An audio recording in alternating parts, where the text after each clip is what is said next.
Sema ghetto youth. Alright, it's your boy T Guns Gwembeo Kumbare. Want to spark our energy state with him.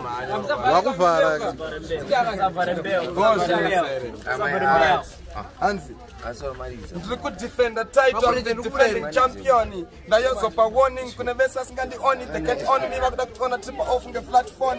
Katiri ndi anakambara mitrasi yachinzi sangoni. Kitemwa zinoba ropa, but it danger na musoni. Pamwema anababa, but they are dead. And Bonesa and Harold Apine with a microphone. Correct tomorrow and doba, Murima Doni. No watches I could get up no Chicago town. For his random notions, if I top take a gown. Best of the Kana Tapinda round, not on a get a crowd.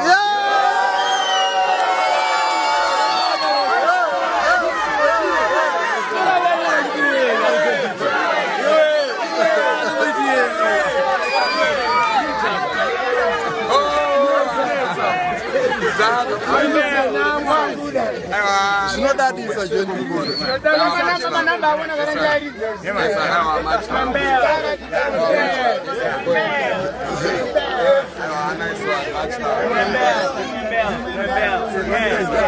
Silicon ghetto life, it's not T-Guns, what is second? Yeah,